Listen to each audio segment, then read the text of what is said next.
오늘 본문 말씀의 시작을 보니까 그 바리새인들이 예수님을 올무에 걸리게 할 그런 일들을 이제 벌이고 있습니다. 그동안 예수님이 이 바리새인들에게 하나님의 심한 책망의 말씀을 주셨어요. 세 가지 비유의 말씀을 통해서 이들이 하나님의 심판을 받게 될 것이다. 아주 심각한 책망의 말씀을 주셨습니다. 이들은 바리새인들은 하나님이 선택한 민족이라고 하면서 하나님의 축복받은 민족이라고 하면서 삶으로는 오히려 하나님의 뜻을 거역하면서 살아왔고 그들 스스로는 구원에 있어서 너무나도 당연하다고 자신했었는데 우리 주님이 말씀하시기를 너희는 심판의 때에 어두운 데 버려져서 바깥 어두운 데 버려져서 아마 거기서 슬피 울며 이를 갈미 있으리라 이렇게 아주 심한 책망을 하셨습니다. 여러분이 예수님께서 이렇게 크게 책망을 하시는 것은 그들의 잘못된 믿음의 깊이가 너무 깊기 때문이에요. 그래서 마치 너무 굳은 땅을 쟁기로 퍼낼 때에 저 깊숙이 퍼내듯이 이들의 굳어진 마음이 마음속 너무 깊이 굳어져 있기 때문에 악한 마음이 있기 때문에 예수님은 그에 맞는 아주 심한 책망의 말씀을 저들에게 하시는 것입니다. 깨닫고 돌이키라는 겁니다. 그런데 이들은 예수님의 말씀을 받아들이려고 하지 않아요. 그 책망하시는 말씀을 기분 나쁘게 생각해요. 그래서 오히려 예수님을 나쁜 분이라고 생각하고 오히려 예수님을 올무에 걸리게 할 그 회의를 소집하고 오늘 그것을 좀 실행하고 있는 아주 악한 내용입니다. 오늘 저와 여러분이 이 말씀을 통해서 정말 예수님이 우리에게 하시고자 하는 말씀이 무엇인지를 우리가 깨닫고 하나님이 원하시고 바라시는 그런 삶으로 우리가 변화되어 나가기를 축복합니다. 자, 오늘 15절 16절 말씀을 함께 보시겠습니다. 이에 바리새인들이 가서 어떻게 하면 예수의 말을 올무에 걸리게 할까 상의하고 자기 제자들을 헤롯 당원들과 함께 예수께 보내어 말하되 선생님이여 우리가 아노니 당신은 참되시고 진리로 하나님의 도를 가르치시며 아무도 꺼리는 일이 없으시니 이는 사람을 외모로 보지 아니하심이니이다. 자, 여러분 바리새인들의 이 마음 그리고 지금 함께 모여있는 이 모임의 목적이 매우 악해요.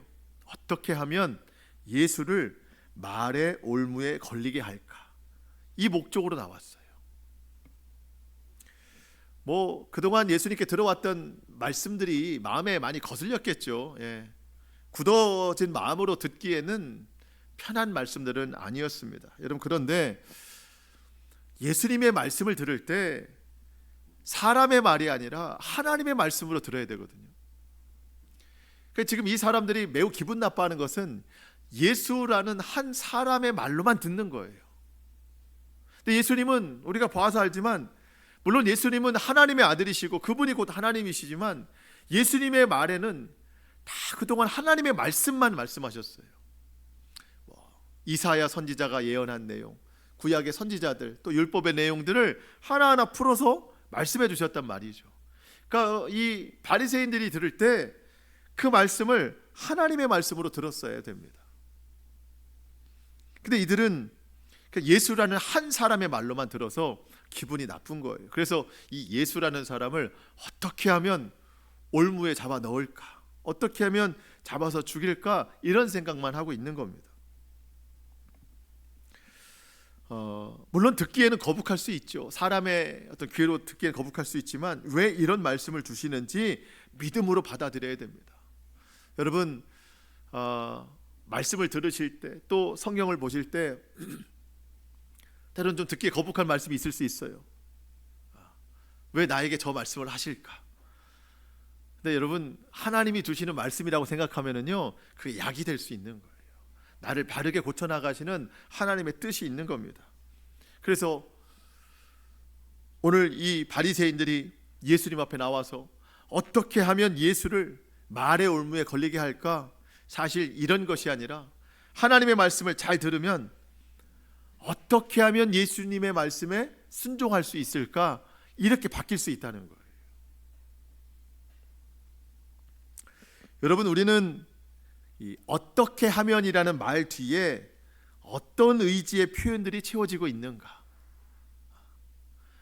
여러분, 지금 이 주일 예배를 들으시면서 하나님 말씀을 들으실 때 어떤 마음이세요? 저는 그런 마음이 있으면 좋겠어요. 오늘 이 예배를 통해서 어떻게 하면 내가 한 주간 동안 하나님의 기쁨이 되어드릴까?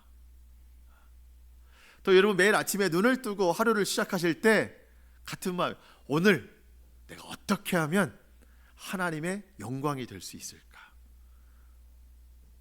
우리의 가족, 하나님께서 구원하셨을 때 우리의 가족이 어떻게 하면 하나님의 믿음의 열매를 맺으면서 살 수 있을까? 어떻게 하면? 아마 좀 그런 생각이 우리의 생각이 좀 가득 채워졌으면 좋겠습니다. 여러분, 반대의 생각도 있어요. 앞으로 이 반대의 생각들이 마귀가 지배해서 우리에게 막 그 생각을 심어주는데, 그게 뭔지 아세요? 어떻게 하면 편하게 신앙생활할 수 있을까? 어떻게 하면 믿음의 모양은 유지하되 세상에 즐거움을 누리면서 살아갈 수 있을까? 여러분, 앞으로 세대가 이렇게 변합니다. 아주 무섭게 변하는 거예요. 여러분, 우리는 그런 길을 걸어가면 안 됩니다.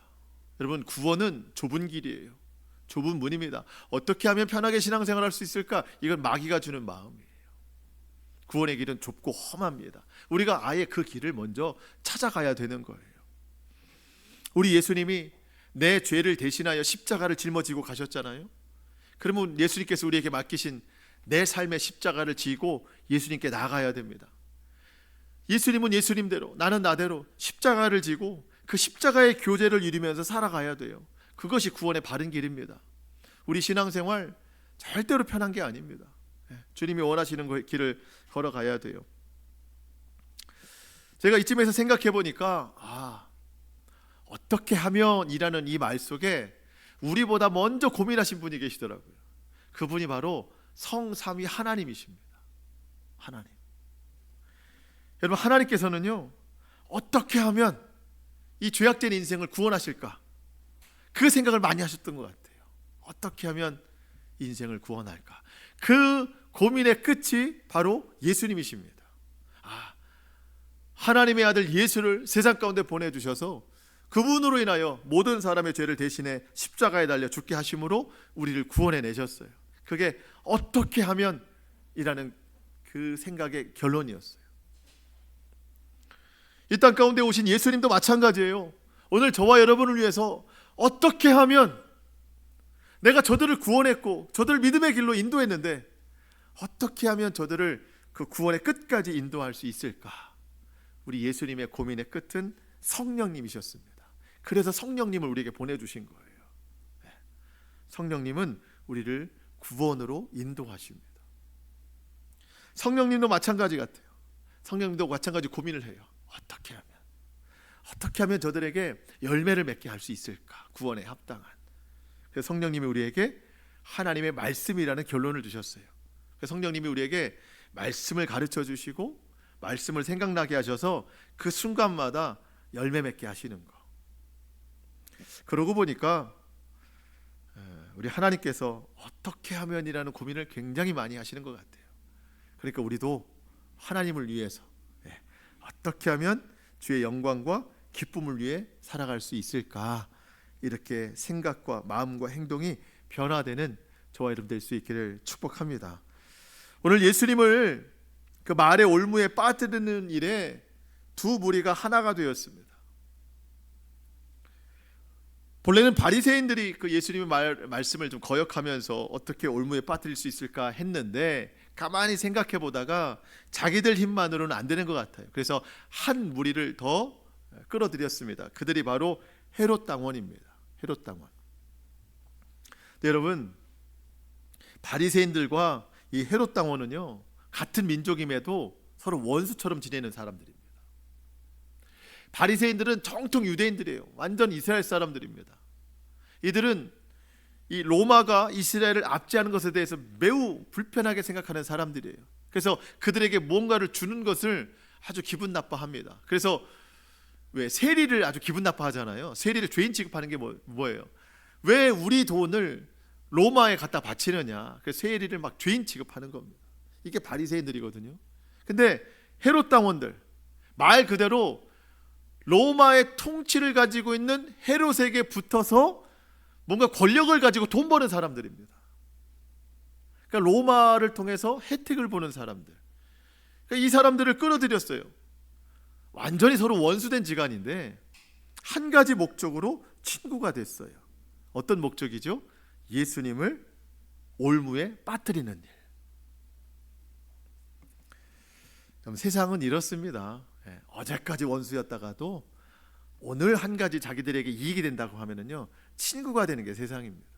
근데 더욱 조심해야 될 게 뭐냐면 마귀가 자꾸 우리 보고 친구하재요. 우리는 마귀를 원수로 생각하는데 마귀는 우리 보고 자꾸 친구하자는 겁니다. 왜 친구하자고 하죠? 친구의 목적이 뭐예요? 오늘 본문에서도 예수님을 올무에 빠뜨리는 일, 예수님을 대적하는 일에 친구하자는 거예요. 근데 여러분 생각해 보세요. 아무리 우리가 뭐 믿음이 그렇게 월등하지는 않아도 마귀가 친구하자는데 동의할 사람이 있어요? 그런 사람 없잖아요. 우리는 뭐 거절하죠. 절대 그럴 수 없다. 당연한 이야기입니다. 그랬더니 마귀가 포기하지 않고 방법을 바꾸는 거예요. 방법을 바꿔요. 어떻게 하면 예수 믿는 사람들과 친구할 수 있을까? 자기의 부탁은 거절하는데 마귀가 꾀를 쓴 게 뭐냐면, 그러면 그리스도인들로 하여금 세상과 친구 맺게 하는 거예요. 세상과 친구가 되면 점점점 세상과 가까워지고, 그러면 반대로 하나님과 멀어지고, 그러다 보면 결론이 뭐예요? 예수님을 대적하는 인생이 되더라는 거예요. 마귀의 생각이고 그게 또 실제가 그렇습니다. 여러분, 우리가 이 마귀의 이 시험에 넘어가면 안 됩니다. 우리 한번 성경 말씀을 같이 읽어보는데요, 야고보서 4장 4절입니다. 우리 같이 한번 읽어보겠습니다. 시작. 가늠한 여인들아, 세상과 벗된 것이 하나님과 원수됨을 알지 못하느냐? 그런즉 누구든지 세상과 벗이 되고자 하는 자는 스스로 하나님과 원수되는 것이니라. 아멘. 여러분, 우리가 세상에 사는데 그냥 세상과 좀 가깝게 지내는 거 큰 문제 같지 않아요. 근데 이게 다 마귀의 전략이라는 거예요. 내가 세상과 가까워질수록 반대에 있는 하나님과는 멀어지게 되는 거예요. 그래서 야고보 기자는 우리에게 이런 또 결단을 줍니다. 같이 읽어보겠습니다. 시작. 그런즉 너희는 하나님께 복종할지어다. 마귀를 대적하라. 그리하면 너희를 피하리라. 하나님을 가까이 하라. 그리하면 너희를 가까이 하시리라. 죄인들아, 손을 깨끗이 하라. 두 마음을 품은 자들아, 마음을 성결하게 하라. 아멘. 여러분, 가까이 하는 쪽에 있으면 한쪽은 자연스러로 멀어지게 됩니다. 우리가 세상을 가까이 하면 하나님에게서 멀어져요. 반대로 하나님을 가까이 하면 세상에서 멀어지게 됩니다. 여러분, 우리가 세상에서 멀어진다고 하는 것이요, 세상과 단절하고 살자는 것은 아닙니다. 우리가 세상을 살아가는 목적이 뭐예요?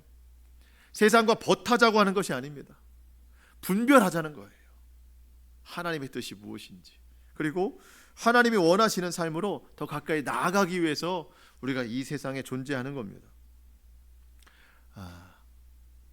마귀의 이 유혹, 시험, 교묘한 것들에 우리가 넘어가지 않도록 우리를 말씀의 끈으로 잘 붙들어 매야 돼요.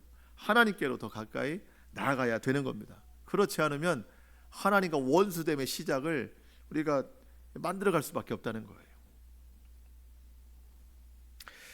자, 오늘 예수님 앞에 나온 이 두 무리, 원수였지만 친구가 돼서 나온 이 두 무리가 예수님 앞에 나와서 말을 시작하는데요, 웬일인지 예수님을 높여드리는 말을 합니다.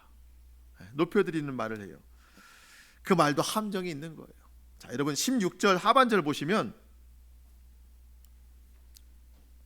선생님이여 라는 말부터 나오는데요, 예수님을 선생님으로 부릅니다.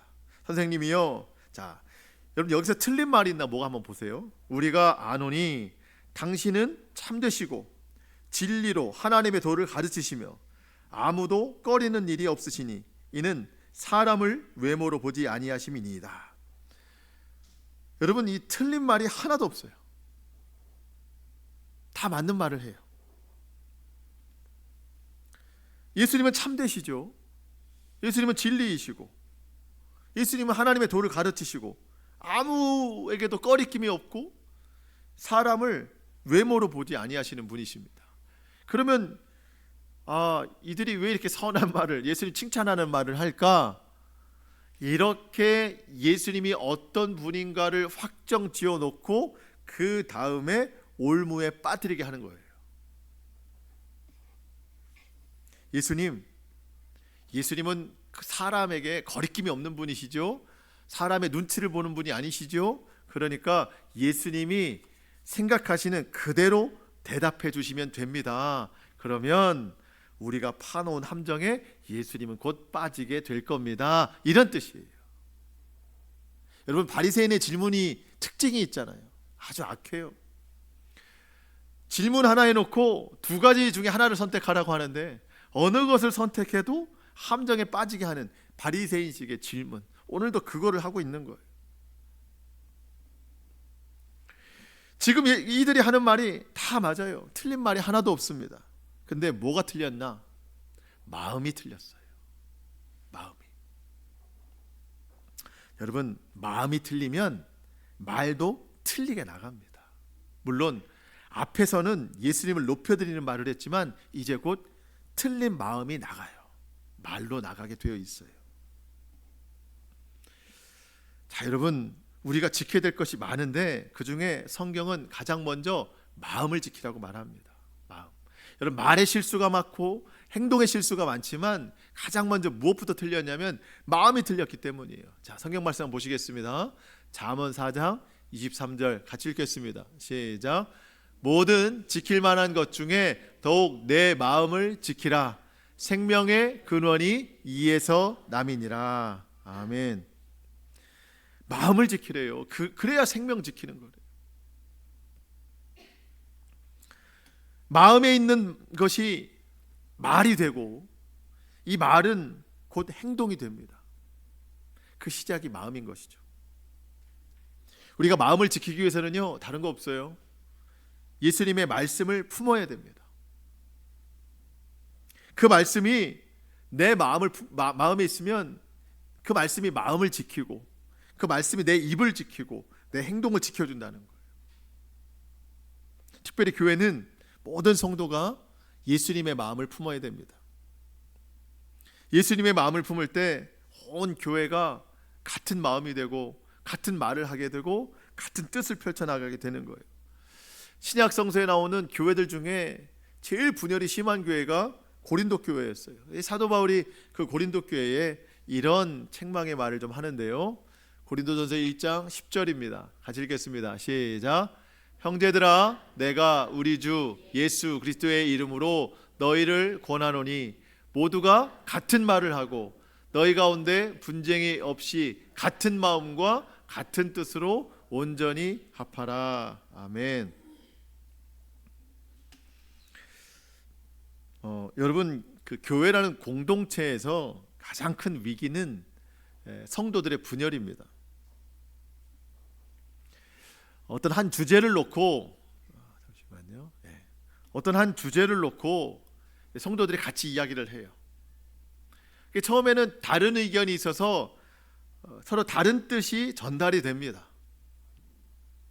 그런데 점점 시간이 갈수록 다름이 아니라 옳고 그름으로 번져나가요. 그러다 보면 결론은 미움이 되고 다툼이 됩니다. 이것이 교회의 가장 큰 어려움이고 위기예요. 여러분, 그럴 때 우리는 서로 다른 마음이 있을 때에 예수 그리스도 안에서 서로 존중하고 품고 이해해야 됩니다. 그게 예수님의 마음이에요. 그러면 서로의 그 다름이 예수 그리스도 안에서 하나로 묶여질 때 그 여러 가지 다름이 더 큰 하나로 이루어지는 하나님의 뜻이 되는 거예요. 그게 교회가 되는 거예요. 우리 모두가 이것을 매우 조심해야 됩니다. 서로의 다름을 존중해주고 예수 그리스도 안에서 같은 마음을 품어서 하나의 큰 뜻을 이루어가는 것. 여러분 꼭 이 마음을 품을 수 있기를 주님의 이름으로 축복합니다. 바리새인들과 헤롯 당원들 두 무리가 합쳐져서 이제 본격적인 질문을 합니다. 이것이 궁금했어요. 17절입니다. 그러면 당신의 생각에는 어떠한지 우리에게 이르소서. 가이사에게, 로마 황제에게 세금을 바치는 것이 옳으니까 옳지 아니하나이까 하니. 18절 예수께서 그들의 악함을 아시고 이르시되 외식하는 자들아 어찌하여 나를 시험하느냐. 로마의 통치를 받고 있는 이스라엘 백성들은요, 로마에게 세금을 내야 했습니다. 근데 이 세금 내는 것을 반대하는 세력이 있고 세금 내는 것을 찬성하는 세력이 있어요. 반대하는 세력이 바리새인, 찬성하는 것이 헤롯 당원들. 그러니까 두 무리가 합쳐서 나온 거죠. 내야 되느냐 내지 말아야 되느냐, 어느 쪽을 대답해도 한쪽에는 걸리게 되는 겁니다. 만약에 예수님이 세금을 내라 그러면 바리새인들이 반대하는 거예요. 근데 반대뿐만 아니라 또 이들이 좋아하는 게 뭐냐면, 세금을 내라 하면 이스라엘 백성들이 예수님에 대해서 분노할 거라는 거죠. 왜 우리가 로마에 세금을 내야 되느냐. 지금껏 예수님을 따라왔던 많은 무리들이 예수님을 등지고 돌아설 것을 바리새인들이 생각하는 거예요. 한편으로는 그게 기쁨이죠. 잃어버렸던 사람들 다시 찾는 것 같은 느낌이니까. 만약에 예수님께서 세금을 내지 마라 그러면 헤롯 당원들이 로마의 통치에 이것을 고발하게 되는 거죠. 그러면 예수님은 로마의 권력 앞에 재판을 받게 되는 겁니다. 그러니까 어느 쪽을 선택해도 예수님은 올무에 걸리는 이 질문을 이들이 지금 하고 있는 겁니다. 그때 예수님께서 이들의 질문이 악한 것을 보시고 이들에게 말씀하십니다. 외식하는 자들아 어찌하여 나를 시험하느냐. 이 외식하는 자들아, 이 말의 표현이 굉장히 중요해요. 여러분, 이 외식한다라고 하는 것은요, 겉과 속이 다른 마음이에요. 예수님께서는 이들의 이 겉과 속이 다른 마음을 꿰뚫어 보십니다. 그러면서 이 다음의 말씀으로 그것을 이제 증명해 보이시는데, 자, 예수님 말씀 한번 보세요. 19절 세금 낼 돈을 내게 보이라 하시니 데나리온 하나를 가져왔거늘. 자, 예수님이 그들에게, 그럼 너희는 그동안 어쩔 수 없이 로마에 세금을 내는데 그 세금 내는 돈을 하나 좀 가져와 봐라. 근데 가져왔어요. 가지고 있었어요. 20절 예수께서 말씀하시되 이 동전에 있는 이 형상과 이 글이 누구의 것이냐. 여러분, 우리도 동전에 또 지폐에 뭐 사람이나 어떤 국보 이런 것들이 그려져 있잖아요. 자, 로마 그 이스라엘 사람들도 로마에 세금을 낼 때 동전으로 내는데 그 동전에 그림과 글이 기록되어 있어요. 그게 누구 것이에요? 21절에 보니까 이르되 가이사의 것이니이다. 자, 정리를 한번 해보겠습니다. 예수님께서 말씀하셨어요. 너희가 로마에 세금 낼 때 그 세금 내는 동전 한번 좀 가져와 봐라. 그랬더니 사람들이 주머니에서 그 동전을 내밀었어요. 자, 봐라. 여기 누구의 얼굴이 있냐? 그랬더니 가이사의 얼굴입니다. 로마 황제의 얼굴입니다. 뭐라고 적혀 있느냐? 거기에 글이 그렇게 적혀 있거든요. 로마 황제는 신의 아들이다. 이렇게 적혀 있어요. 예수님이 왜 이걸 확인하셨을까? 이스라엘 사람들은요, 평상시에 쓰는 화폐가 따로 있었어요. 근데 로마 황제에게 바치는 동전은 또 별도의 다른 것이 있었어요. 본래는 로마 황제의 얼굴과 글이 기록된 화폐를 써야 되는데 이스라엘 백성들은요, 사람을 우상처럼 형상화시키면 안 된다는 율법이 있기 때문에 로마가 그것을 인정해 주는 거예요. 그래, 너희의 종교, 너희가 쓰는 돈은 인정을 해줄게. 너희가 마음대로 해도 돼. 하지만 우리에게 세금을 내는 돈만큼은 황제의 얼굴이 그려진 그 화폐를 써야 돼 라고 구분을 지어놨단 말이죠. 그러면서 이스라엘 사람들은 평상시에 이 가이사의 형상이 그려진 그 화폐를 가지고 있는 것조차도 수치스러워했어요. 왜 우리가 저 로마의 돈을 써야 되는가? 아예 사용하지 않을 뿐더러 소지하지도 않았다는 것이죠.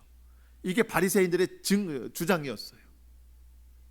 자, 그런데 예수님이 지금 너희가 세금 내는 돈을 한번 가져와 봐라 했더니 바로 어떻게 해요? 주머니에서 이걸 꺼내주는 것이죠. 그러니까 사람들 앞에서는 우린 이 돈을 쓰지 않는다, 우리 하나님만 믿는다, 이렇게 다 공포를 해놓고 속으로는 어때요? 주머니 속에는 그 돈을 가지고 다니면서 그 돈에 어떤 혜택을 누리면서 살아가고 있더라는 거예요. 이게 외식하는 자들의 모습이라는 것이죠.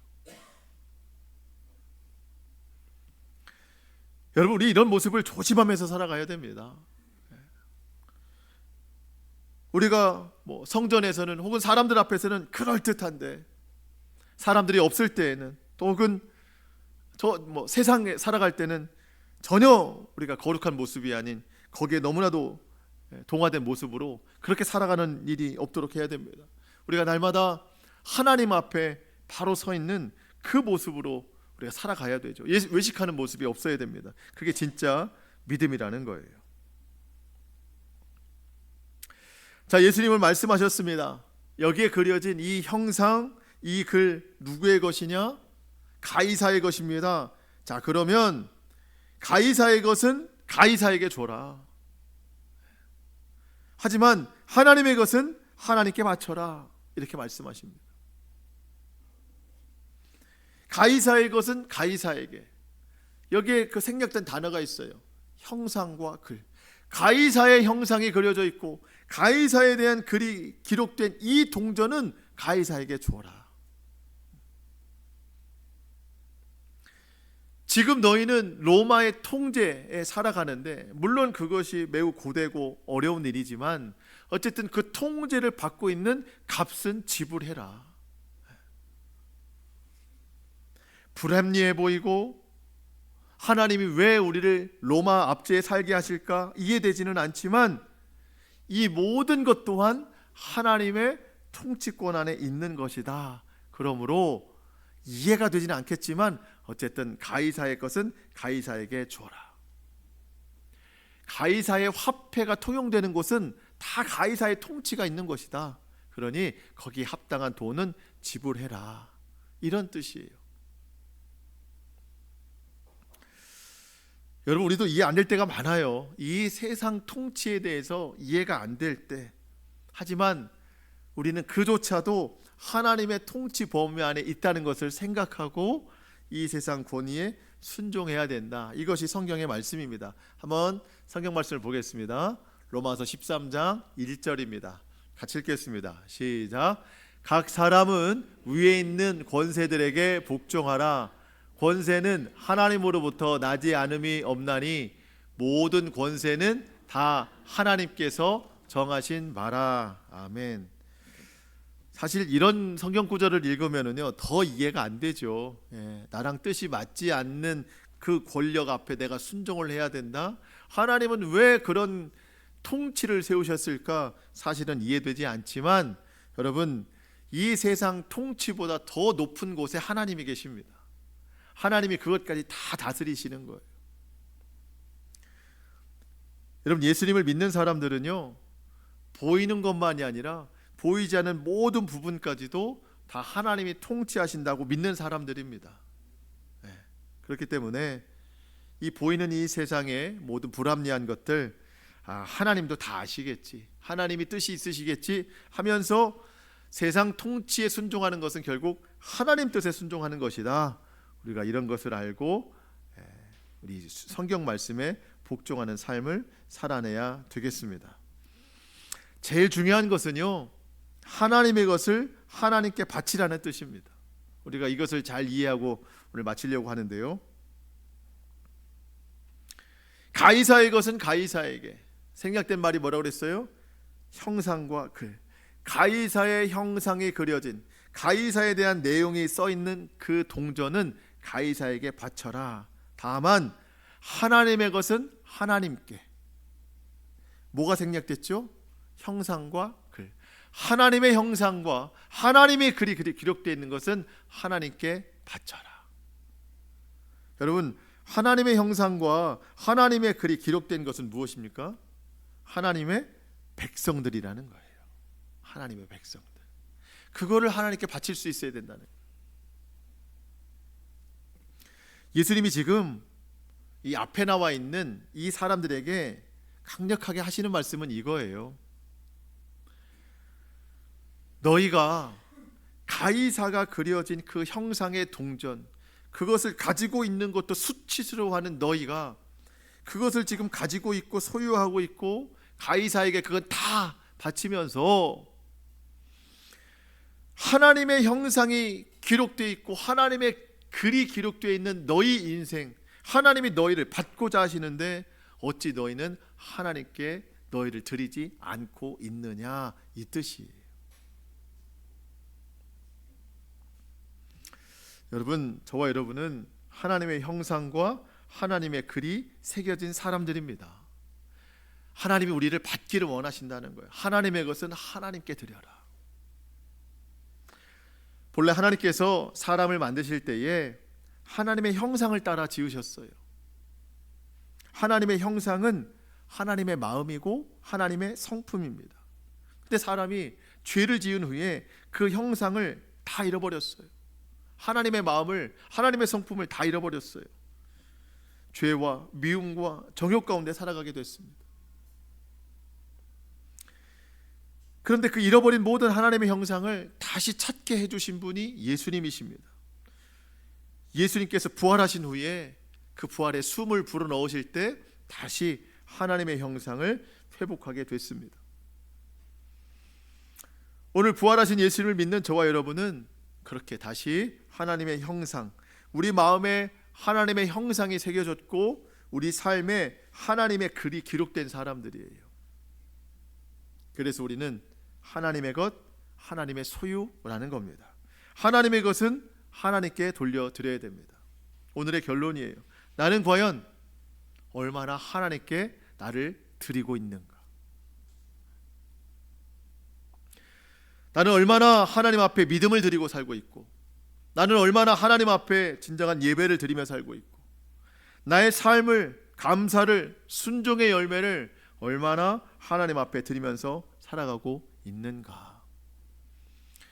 여러분, 우리 마음에 하나님의 형상, 하나님의 글이 늘 선명하게 잘 새겨져 있어야 됩니다. 그것이 하나님의 소유라는 증명이에요. 내 속에 온갖 세상의 것들은 너무나도 선명하게, 분명하게 새겨져 있으면서 하나님의 것은 이미 흐려진 지 오래됐다면 여러분, 우리는 빨리 다시 결단하고 다시 새로워져야 됩니다. 다시 변화를 이루어야 됩니다. 자꾸 세상과 버타려고 하면 그것은 하나님과 원수됨의 시작이에요. 우리 마음에 세상의 것을 내려놓고 하나님의 것을 하나님께 돌려드리는 우리 모든 믿음의 삶이 될 수 있기를 바랍니다. 오늘도 우리에게 말씀으로 우리의 마음을 비춰주시고 또 보여주시고 깨닫게 하셨으니 우리 모든 삶을 하나님께 되돌려드리는 하나님의 온전한 소유의 삶을 살아내는 우리 모두가 되기를 주님의 이름으로 축복합니다. 아멘. 기도하시겠습니다.